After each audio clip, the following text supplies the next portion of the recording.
So at this point, you are probably used to Genshin's elemental reactions with Swirl, Electrocharged, Superconduct, etc. Then boom, here comes Sumeru with 6 more reactions. Thankfully, the reactions themselves are simple in practice and shouldn't take too long to get used to. I'm Izuaho with The Gamer, and here's all you need to know about the Dendro reactions in Genshin Impact. Burning has existed before Sumeru and occurs when you apply pyro to someone afflicted with Dendro. The result is constant pyro damage over a period of time. The damage over time is mediocre and it does go away pretty fast. You're also more likely to be hurting yourself than the actual enemy, but this reaction is not what makes Dendro powerful.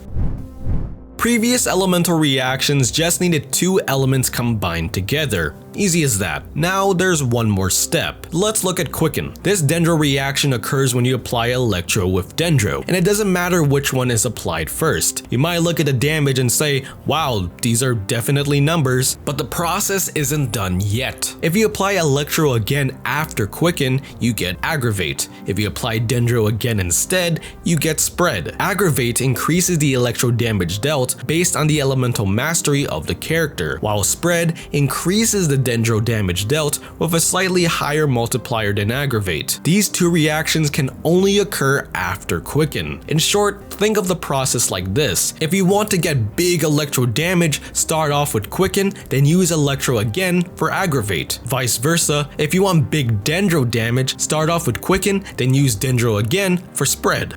Although they can deal huge damage, there is a 2.5 second cooldown before another Aggravate or Spread occurs. Bloom works the same as Quicken as a multi-step process. To get Bloom, you apply Hydro to Dendro. Doing so spawns a Dendro seed near the target. You can only have up to 5 seeds at a time. When a 6th one appears, the first one explodes and deals AoE Dendro damage. Furthermore, seeds will blow up regardless after 6 seconds. What you can do with the seeds depends on the next element you choose. If you apply Electro, Hyperbloom occurs and launches the seeds to one of the enemies near it, dealing Dendro damage. Applying Pyro triggers Burgeon, blowing up the seed in a larger AoE than if it exploded normally. The explosion does deal damage to your character, but to a lesser extent compared to the enemy.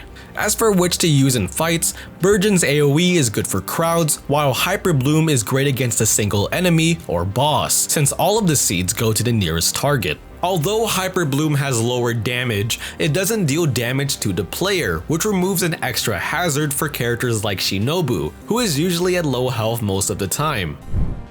Dendro does not react to Cryo, Anemo, or Geo. That means you cannot get a unique reaction, swirl, or crystallize, making these elements not suitable for reaction-based damage. Anemo can still sometimes cause Dendro reactions by infusing with an element that can, but that's really it. Vericident Veneer's 4-piece effect won't work since Anemo needs to swirl with Dendro in the first place. That being said, the Dendro reactions are substantial by themselves and are fun to play around with, each having unique uses for all battles. Use Aggravate and Spread to buff their respective elements depending on who's the DPS. Hyperbloom can help tack on a bit of extra damage in boss fights, while Burgeon can do well in crowd fights. For more Genshin guides and tips, check out thegamer.com. Thanks for watching.